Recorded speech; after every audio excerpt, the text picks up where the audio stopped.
50 years of continuous and varied employment. But first, we raised the issue last week of shared spaces, and we now know that at least 4 local authorities are facing legal action because of claims that their policy discriminates against visually impaired pedestrians. This is the concept of blurring the distinction between road and pavement and which areas should be designated for pedestrians, cyclists and other traffic to create, it's claimed, a more relaxed, considerate environment. Far from doing that, says a new report published just a few days ago, these policies are creating no-go areas for blind and partially sighted road users. Road users like Simon Goodall, who lives in Reading, which we visited last week and is one of the local authorities cited. It's a very busy T-junction within the centre of Reading where over 2,000 buses and other traffic use. What the council have actually done is switched off the traffic lights to speed up the traffic. So what effect is it having on you? For me, it's taken my independence to move around Reading, and I have to ask for help, which is not as easy as it sounds. So my guide dog will take me to the button. Obviously, it doesn't work anymore, and I have to sort of try and get someone to help me across the road, or if there's no one to help, then I have to take a very large risk to my own safety to actually get across this road. Of course, this was a shared surface before they turned the audible crossing off. What was it like at that then? Well, because there was an audible crossing, or there was the cones spinning underneath the crossing to allow people to feel if it wasn't audible, you knew it was safe to cross. Now you've just got no idea. It's just a nightmare to try and be able to judge when it's safe. Well, Reading Borough Council gave us a statement last week which said they were continuing the trial period of switching off the traffic lights in that area, but they will be consulting with relevant groups about it, and that would include guide dogs and other visually impaired organisations. They now say they've had no notification of proposed legal action yet. They'll be happy to comment when and if they do. We've also heard from Coventry, one of the other areas which has been cited. They tell us, we would strongly defend a legal challenge. A full shared space sees no segregation between the pedestrian and the motorist. In Coventry, we worked very closely with visually impaired groups, and there was a desire to keep segregation between footpaths and roads. The ethos was to use innovative design layouts to reduce speed and bring about a change in driver culture. To change the priority from drivers to pedestrians needs a change in environment, so drivers approaching the junction are seeing something sufficiently different that then makes them drive with caution and keep their speed down. We've also heard from Southend-on-Sea. They say they've had fewer accidents to pedestrians and cyclists since their own system was introduced. We have yet to hear from Wakefield at the time of recording this programme. Well, I've been talking to Chris Fry, who's partner at Unity Law, which is a firm specialising in equality and discrimination cases, and which is representing Simon Goodall and 3 other people. In each of those cases, the common theme is that the local authorities have applied policies or practices which have, in effect, created no-go zones for people with sight loss. And in those cases, what we're saying is that the Equality Act applies, and that where there is a policy criterion or practice which creates a substantial disadvantage simply by virtue of a disability, that's a discriminatory act and one which requires a reasonable adjustment. In each of these cases, the reasonable adjustments we're asking for are simply to switch on audible crossings, which still exist as physical features, and we struggle to see why that might not be an appropriate or reasonable adjustment to make. And what are you claiming in terms of the restrictions that these cases have placed on visually impaired people? Well, Lord Holmes' report made very shocking reading. Significant percentages of the population of disabled people generally, and specifically people with sight loss, are treating these areas of town as no-go zones. And the whole purpose of a shared space and its evolution as a concept came as a means of trying to create a more inclusive and accessible society. So what we really need to do is to try and find a way of getting the best of both worlds, trying to find a remedy which allows a more inclusive space without shutting out people who really can't get there without it. I mean, the whole idea of a traffic calming measure which involves a pedestrian and a motorist making eye contact and being applicable to somebody who can't see is just an obvious flaw.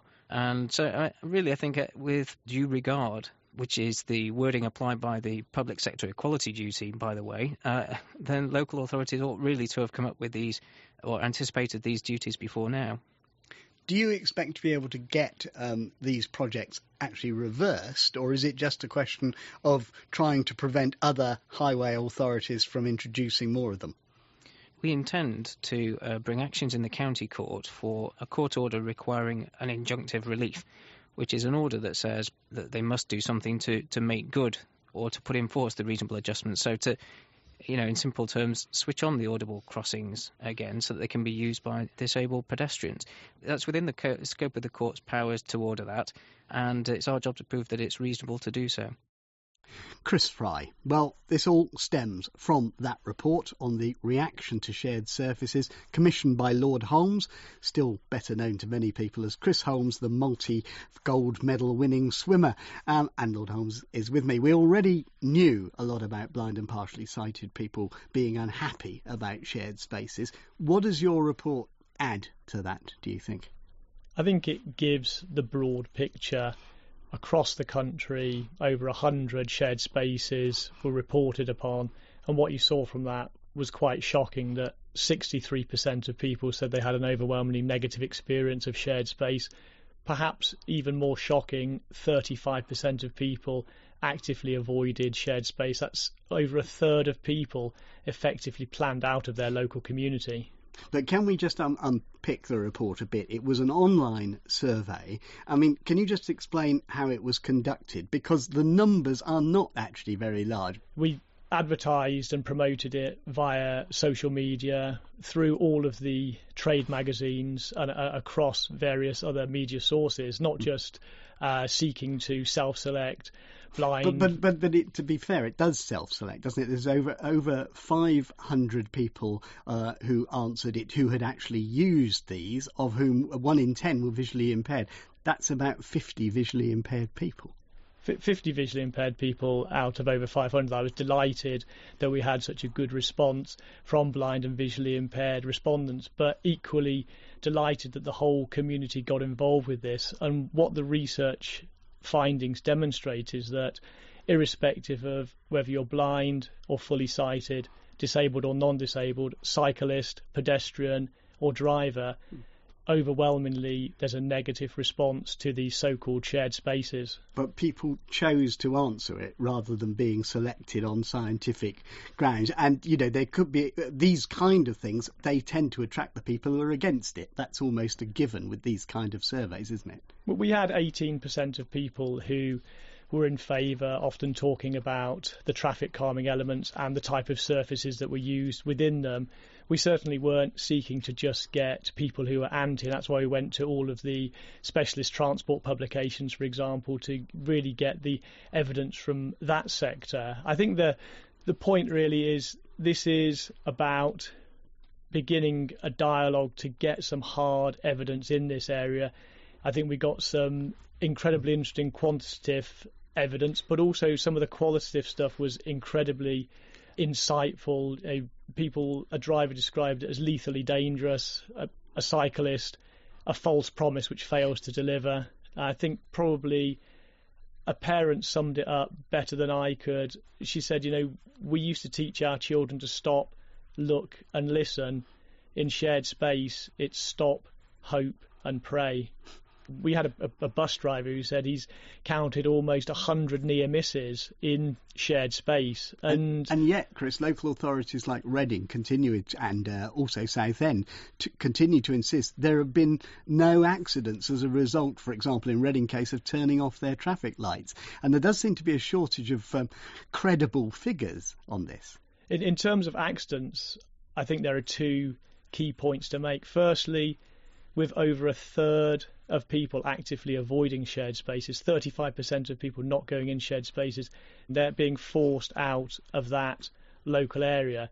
But to add to that, because the courtesy crossings, these are where pedestrian crossings and zebra crossings have been taken out, these courtesy crossings have no formal definition, so there's no accurate reporting or recording of accidents in these areas. And certainly one of the findings from the report was a significant underreporting of accidents, and why one of the recommendations we're calling for accurate central record of accidents in shared space, not least on courtesy crossings, so there can actually be some truths told about what is actually going on in these spaces.